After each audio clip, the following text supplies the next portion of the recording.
Når jeg tænker på børn, da jeg var barn, det var jo altså så genert, og så man skulle hænge i skørteren på en, ikke? Man var jo så usikker, og det er børn ikke i dag. Jeg skal være selvstændig, altså ikke sådan, at jeg skal være afhængig af noget, og det er nok det, jeg mest kræver af skolen, at jeg kan lære. Selvstændighed, vel? Tryghed og kærlighed. Det er i hvert fald det, jeg prøver på at proppe i ham. Men hvis det er, som jeg siger, og som jeg tror, at de unge har en vis behov for selvstændighed, de har et vist behov for at skabe sig et billede af sig selv, så må ansvaret til syvende og sidst også være deres. Ja, det I skal i dag, det er, at vi skal videre med vores projekt, der hedder En rejse i Europa. Vi har jo lavet noget i orientering sammen med Dorte, ikke også? Og det jeg gerne vil have til nu, det er at lave en tekst om et land i Europa. De skal være selvstændige i det, de foretager sig. De skal lære at kunne finde ud af en hel masse ting. Lære at finde deres oplysninger selv. Fordelen ved projektarbejde, det er, at man bliver nødt til at følge med, og man bliver nødt til at være aktiv, når man arbejder sammen. Og det er også hyggeligt at sidde og snakke sammen i grupperne.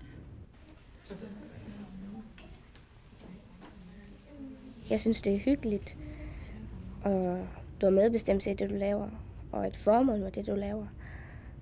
Og så synes jeg også, det er godt, at vi lærer at samarbejde, og vi kan hjælpe hinanden, så vi ikke altid har brug for lærernes hjælp. Og det kræver, at man nyder meget. Sådan det kan være, at man lærer 4 gange så meget, hvis nu man er 4 i en gruppe. Børn lærer på forskellige måder. De lærer en hel del ved at kopiere.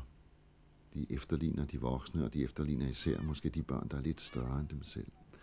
De lærer også ved at eksperimentere med ting og sager. Og de lærer også ved at blive belært. Det vil sige, mens det, at de kopierer, og det, at de eksperimenterer, det springer ud af, at de selv har lyst, at de selv vil, at de er nysgerrige og sådan noget. Så er der jo samtidig, at de skal lære noget, som de egentlig ikke har lyst til at lære. Det bliver de så belært om, så bliver de skældt ud, hvis de gør noget forkert, eller ros, når de gør noget rigtigt.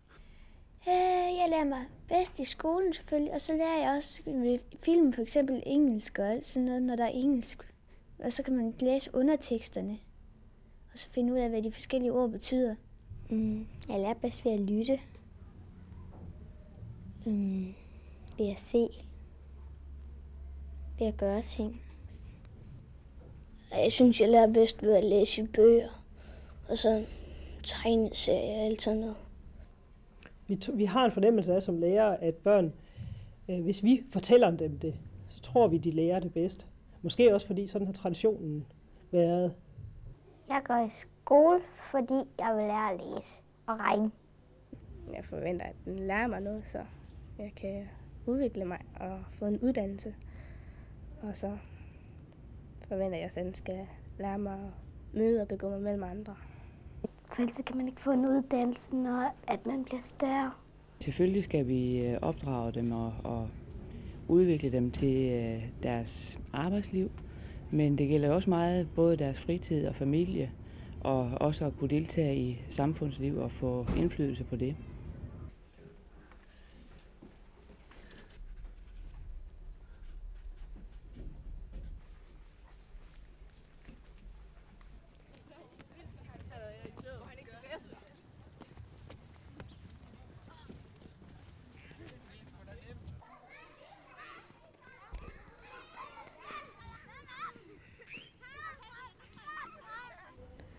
I fritiden, der er jeg mange gange ude at ride, og så er jeg tit ude i svømmehallen.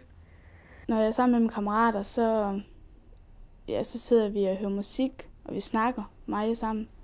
Altså, mit vedkommende, så drenge og fester, og hvad tøj, og også ens forældre, og hvad man sådan egentlig går og laver.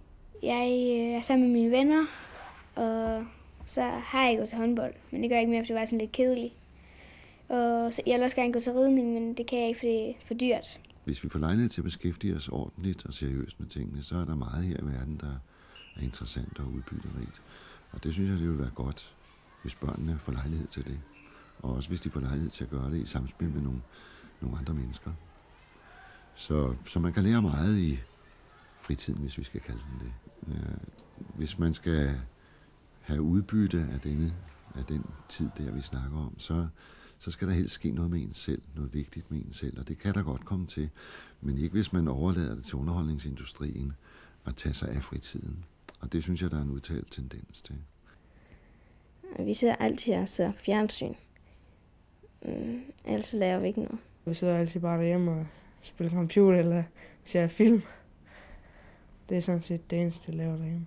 På formsiden, der mener jeg, at tv decideret er en vigtig socialiseringsfaktor. Altså, det at kunne lære at vælge er en afgørende nødvendighed for at kunne fungere i et moderne samfund. Når der er betydning i stort set alt, hvad der kommer ud af fjernsynet, så må man vælge i det. Vi har ikke kognitiv kapacitet til at bare lade det hele glide.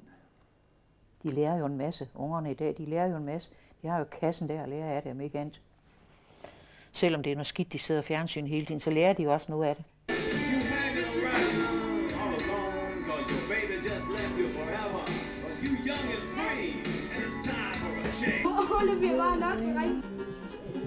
Jeg tror, ingen medier er skadelige for noget som helst i sig selv og som sådan. Men man kan da godt se på, at hvis børn sidder ved en computer og i mange timer i døgnet, og ikke leger med kammerater i nævnværdig grad, og ikke beskæftiger sig med andre aktiviteter, sport og musiske aktiviteter, og læser bøger, og hvad ved jeg, altså tager fat i livets mangfoldighed, men bliver ensidig, ja, så er computer lige så skadet som alle andre ensidige udviklinger, hvad det så end måtte være. Men som medie betragtet, synes jeg ikke, man kan sige, at den er skadelig. Min morfar, de er ikke særlig vilde med at spille kort, selvom jeg godt kan lide. Så det ser bare fjernsyn. Sådan om aftenen, så ser vi fjernsyn og sådan noget. Og så får vi noget slik og snakker. De er jo tit på arbejde og kommer sådan sent hjem, og vi har en masse pligter, vi skal lave og sådan noget. Så der er ikke så meget tid til hinanden, men vi er sammen. Og så vi får altid et eller andet godt ind på værelset, så mig og min lillebror. Så sidder vi bare til fjernsyn og sådan noget, mens de andre de sidder til fjernsyn. Der er samtidig, vi tager spil, sådan. Men det er ikke altid. Vores video, den lige går i stykker, så nu leger vi sådan en video, og så leger vi film og sådan, og så sidder vi og ser dem sammen og sådan, og så har vi sådan en rigtig hyggeaften. Jeg tror, det er vigtigt, at man som forældre er med i samtaler med børnene, at man har tid til at snakke med dem om, hvad der rører sig inde i dem, og man er med til at hjælpe dem til at finde ud af, hvad der kunne være vigtigt og interessant at beskæftige sig med i den tid, hvor man ikke går i skole. Spareplanen må med. Du tog måske mobilen der.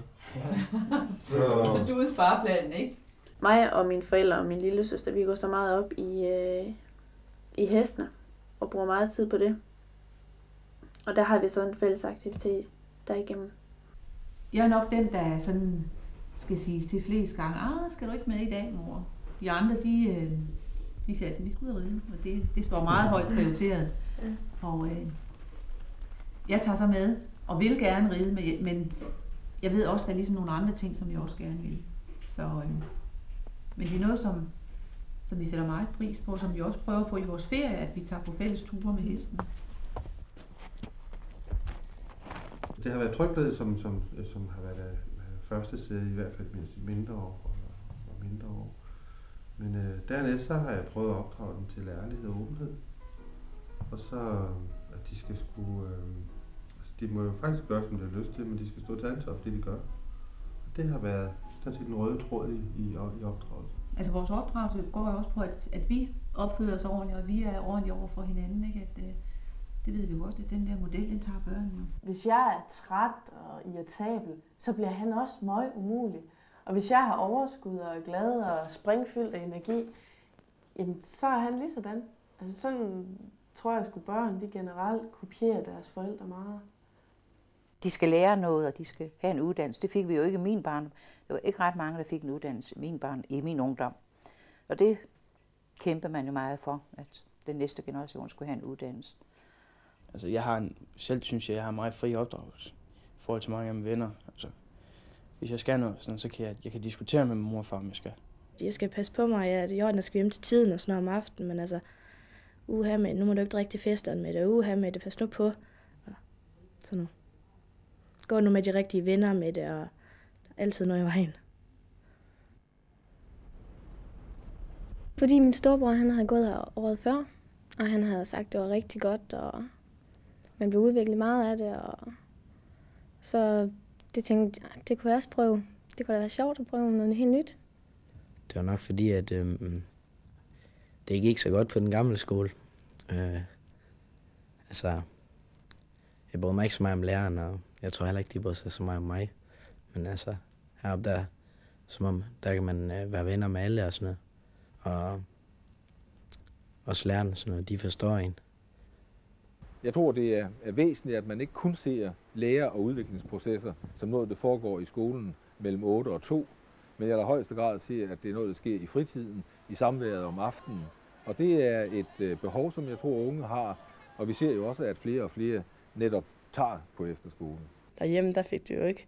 Så der gik du bare hjem fra skole, og kunne ikke lave dine lektier, vel, så var det bare gik du ud over en selv. Her kan man skrive sig på lektiehjælp, så kommer der en lærer og hjælper dig. Og når læsetimen er forbi, kan du gå op på lærerværelset og få hjælp også. Det er rigtig godt. Hej. I skal på lektiehjælp. Jamen, du har lige noget matematik. Det var det her problem. Jamen, det ligninger. Ja, mine forventninger, de er blevet opfyldt. Altså på den måde, at jeg har prøvet det der med at komme et helt nyt sted hen og set, hvordan det er, og ikke kende nogen, og så lige pludselig så mærker man, at sådan et stort fællesskab. Jeg tror, det er klart, at folkeskolen ikke opfylder de sammenhængsbehov, altså behov for sammenhæng, behov for mening, som en efterskole har brug for, eller har mulighed for. Og jeg tror, det er en ørkesløs diskussion at gå ind og diskutere en skoleforms succes frem for en anden skoleform. Jeg tror, det afhænger helt af der, hvor tingene sker, der hvor udviklingen sker, nemlig hvad får den enkelte lærer og hvad får den enkelte elev ud af det. Også man bliver mere selvstændig at være heroppe. Du så gør dine ting selv, og det skal det bare, fordi du kan ikke få nogen andre til det. I hvert fald de pligter, du har heroppe og sådan noget. Du bliver måske også lidt mere voksen. Det drejer sig vel også for den unge om at prøve at leve et stærkt og smukt liv og være ansvarlig for det.